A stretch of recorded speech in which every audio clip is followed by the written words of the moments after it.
Hello, this is March 26th, 27th, the 365 workout. We're going to pick up at 1 Samuel chapter 26. Now the Ziphites came to Saul at Gibeah, saying, "Is David not hiding in the hill of Hachilah, opposite Jeshimon?" Then Saul arose and went down to the wilderness of Ziph, having 3,000 chosen men of Israel with him, to seek David in the wilderness of Ziph. And Saul encamped in the hill of Hachilah, which is opposite Jeshimon, by the road. But David stayed in the wilderness, and he saw that Saul came after him into the wilderness. David therefore sent out spies, and understood that Saul had indeed come. So David arose and came to the place where Saul had encamped, and David saw the place where Saul lay, and Abner the son of Ner, the commander of his army. Now Saul lay within the camp, with the people encamped all around him. Then David answered and said to Ahimelech the Hittite, and to Abishai the son of Zeruiah, brother of Joab, saying, "Who will go down with me to Saul in the camp?" And Abishai said, "I will go down with you." So David and Abishai came to the people by night, and there Saul lay sleeping within the camp, with his spear stuck in the ground by his hand, and Abner and the people lay all around him. Then Abishai said to David, "God has delivered your enemy into your hand this day. Now therefore, please, let me strike him at once with the spear, right to the earth, and I will not have time to strike him a second time." But David said to Abishai, "Do not destroy him, for who can stretch out his hand against the Lord's anointed and be guiltless?" David said, "Furthermore, as the Lord lives, the Lord shall strike him, or his day shall come to die, or he shall go out to battle and perish. The Lord forbid that I should stretch out my hand against the Lord's anointed. But please, take now the spear and the jug of water that are by his head, and let us go." So David took the spear and the jug of water by Saul's head, and they got away, and no man saw or knew it or awoke, for they were all asleep, because a deep sleep from the Lord had fallen on them. Now David went over to the other side, and stood on top of a hill afar off, a great distance being between them. And David called out to the people and to Abner the son of Ner, saying, "Do you not answer, Abner?" Then Abner answered and said, "Who are you calling out to the king?" So David said to Abner, "Are you not a man? And who is like you in Israel? Why then have you not guarded your lord the king? For one of the people came in to destroy your lord the king. This thing that you have done is not good. As the Lord lives, you deserve to die, because you have not guarded your master, the Lord's anointed. And now see where the king's spear is, and the jug of water that was by his head." Then Saul knew David's voice, and said, Is that your voice, my son David?" David said, "It is my voice, my lord, O king." And he said, "Why does my lord thus pursue his servant? For what have I done, or what evil is in my hand? Now therefore, please, let my lord the king hear the words of his servant. If the Lord has stirred you up against me, let him accept an offering. But if it is the children of men, may they be cursed before the Lord.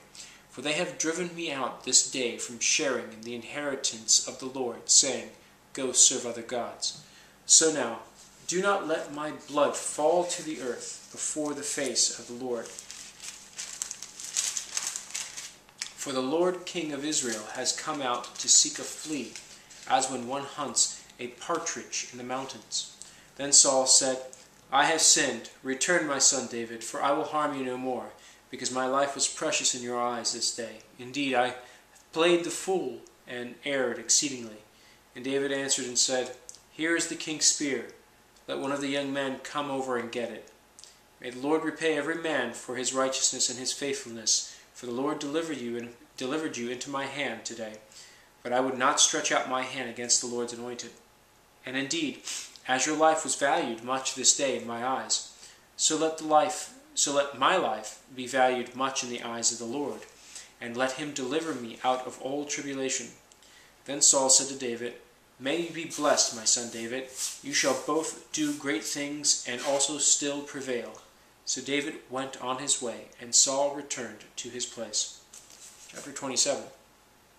And David said in his heart, "Now I shall perish some day by the hand of Saul. There is nothing better for me than that I should speedily escape to the land of the Philistines, and Saul will despair of me to seek me any war in any part of Israel. So I shall escape out of his hand. Then David arose and went over with the 600 men who were with him to Achish the son of Maoch, king of Gath. So David dwelt with Achish at Gath, he and his men, each man with his household, and David with his 2 wives, Ahinoam the Jezreelitess, and Abigail the Carmelitess, Nabal's widow. And it was told Saul that David had fled to Gath, so he sought him no more.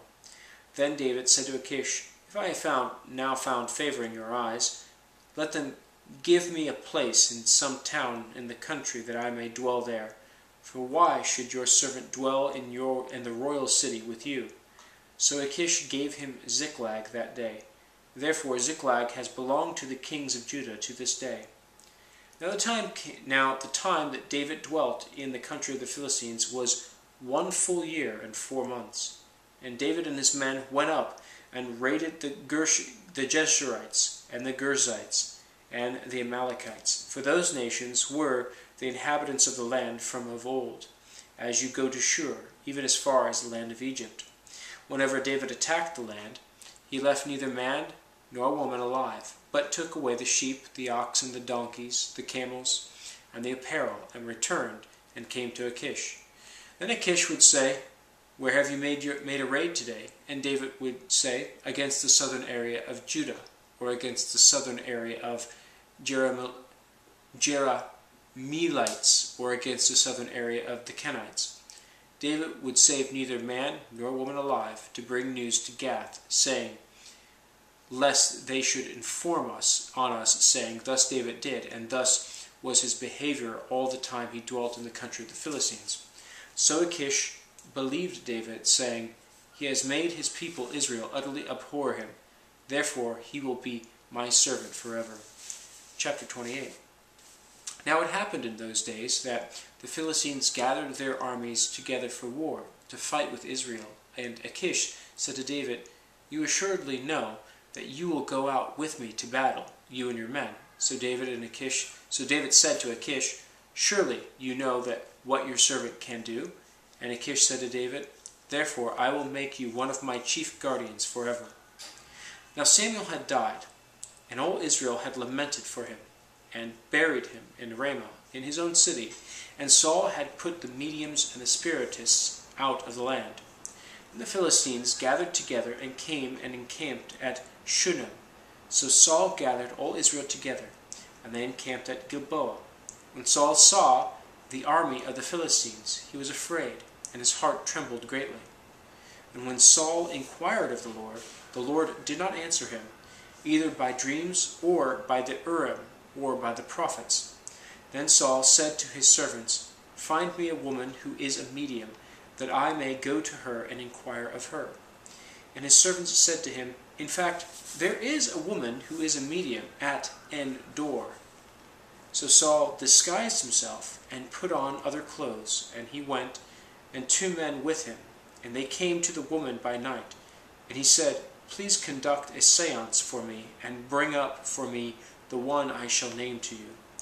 Then the woman said to him, Look, you know what Saul has done, how he has cut off the mediums and the spiritists from the land. Why then do you lay a snare for my life, to cause me to die? And Saul swore to her by the Lord, saying, As the Lord lives, no punishment shall come upon you for this thing. Then the woman said, Whom shall I bring up for you? And he said, Bring up Samuel for me. When the woman saw Samuel, she cried out with a loud voice. And the woman spoke to Saul, saying, Why have you deceived me? For you are Saul. And the king said to her, Do not be afraid. What do you see? And the woman said to Saul, I saw a spirit ascending out of the earth. So he said to her, What is his form? And she said, An old man is coming up, and he is covered with a mantle. And Saul perceived that it was Samuel. And he stooped with his face to the ground and bowed down. Now Samuel said to Saul, Why have you disturbed me by bringing me up? And Saul answered, I am deeply distressed, for the Philistines make war against me, and God has departed from me, and does not answer me any more, neither by prophets nor by dreams. Therefore I have called you, that you may reveal to me what I should do. And Samuel said, So why do you ask me, seeing the Lord has departed from you, and has become your enemy? And the Lord has done for himself as he spoke by me. For the Lord has torn the kingdom out of your hand, and given it to your neighbor David, because you did not obey the voice of the Lord, nor execute his fierce wrath upon Amalek. Therefore the Lord has done this thing to you this day. Moreover, the Lord will also deliver Israel with you into the hand of the Philistines, and tomorrow you and your sons will be with me. The Lord will also deliver the army of Israel into the hand of the Philistines. Immediately Saul fell full length on the ground, and was dreadfully afraid because of the words of Samuel. And there was no strength in him, for he had eaten no food all day or night. And the woman came to Saul, and saw that he was severely troubled, and said to him, Look, your maidservant has obeyed your voice, and I have put my life in my hands, and heeded the words which you spoke to me. Now therefore, please heed also the voice of your maidservant, and let me set a piece of bread before you, and eat, that you may have strength when you go on your way.